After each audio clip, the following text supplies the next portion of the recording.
Hey guys, how you doing?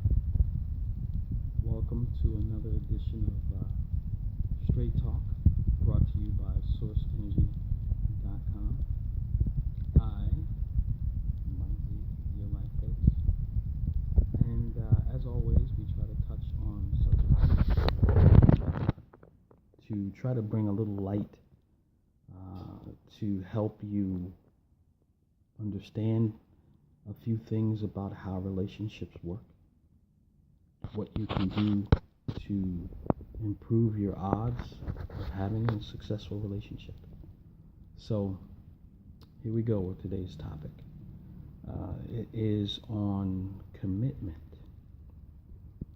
I heard a great example of commitment in a quote. It said, "To do the thing you said you would do long after the feeling in which you have said it has left you." I like that quote. However, there are all different types of commitment. Some people are emotionally committed versus non-emotionally committed.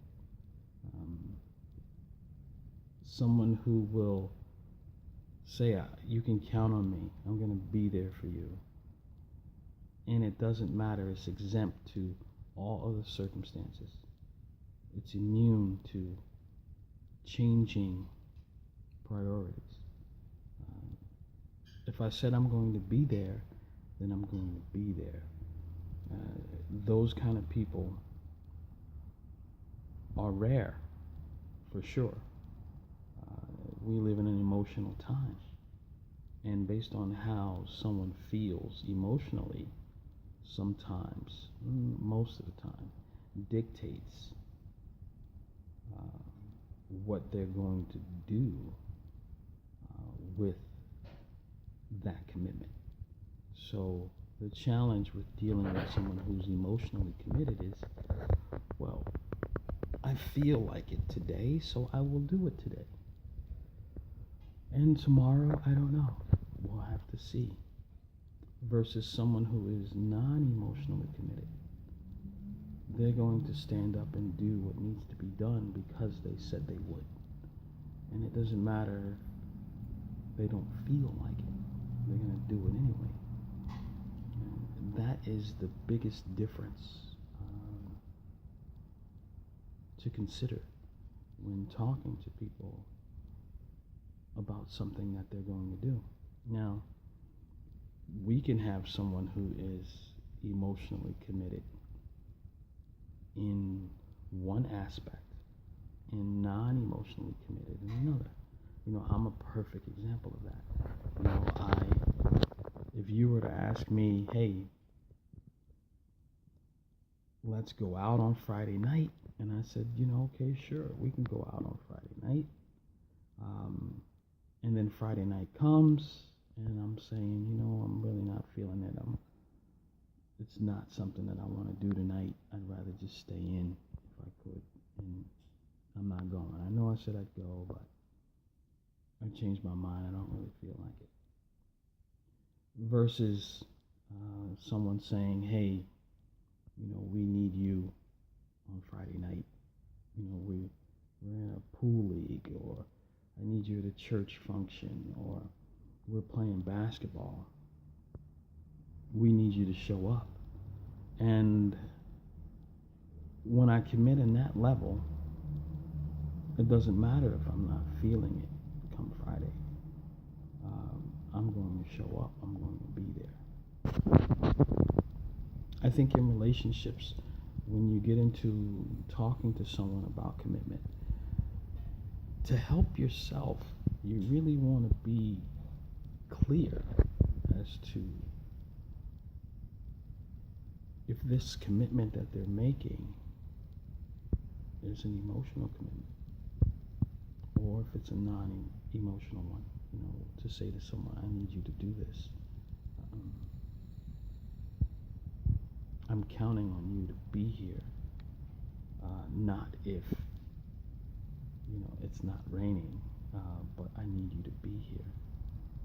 And I think that the person that's being asked to commit, if they are an emotional commitment type person, they need to search their feelings to make sure that they're going to say yes to something that emotionally they feel good about and attached to. In relationships, you're romantically involved, and this has happened to me, where I agreed to go out on a date, and date time comes, and me and my female friend are arguing or having some type of disagreement that's keeping me from feeling like I want to keep the date. I'll cancel. I will. I'll be happy to cancel.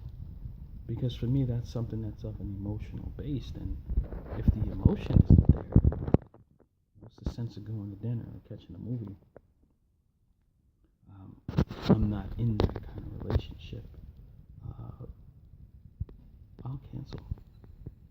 Now, if someone asked me to go to a wedding and I had a date that I was taking to the wedding, and the same kind of scenario happened, my female date and I started arguing about something,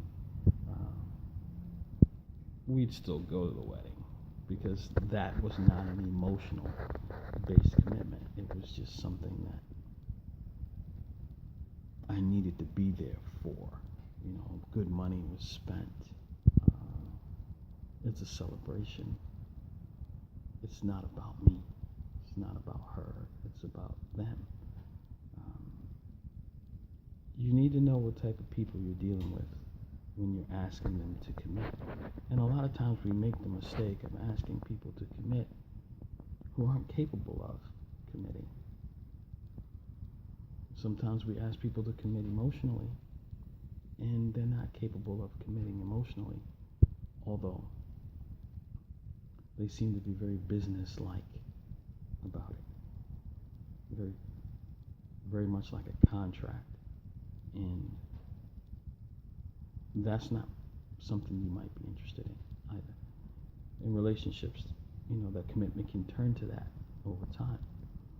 It can stop being something that the two of you enjoy and love in a commitment that says it's an emotional based commitment, and we're going to be there for emotionally for each other. And it turns out to be this business arrangement, or this business contract, and it's very empty, and it's very cold. It's got no love, and I'm all about the love.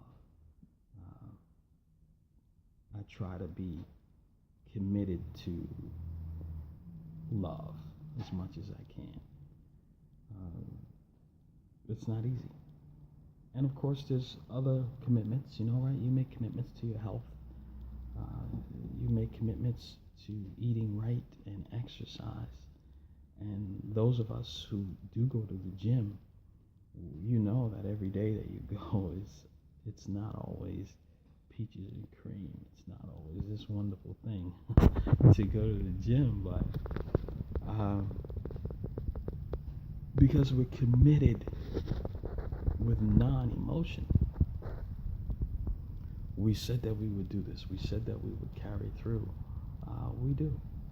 And of course we feel better after we go, having kept our word to ourselves. But I think what I'm trying to get across to you is there's really no right or wrong way to commit. There isn't. I can't sit here and tell you that I would prefer someone to commit to me strictly emotionally. And I would tell you that I would want someone to commit to me strictly non-emotionally. It just depends on the subject matter. I have an accountant and an attorney. I don't want their emotional commitment. I want their non-emotional commitment. That's what works best in the situation and the arrangement and the relationship that we have. You want to be sure, again, that who you're dealing with and who you're talking to about commitment understands the levels in which you're talking about it. That's going to be the difference. That's going to make or break you in the end. So I hope this helps. As always, if you feel a need to ask me anything specific, please hit me up in an email. Mike G. SECF @live.com. Thank you guys very much. Talk to you again soon. Bye.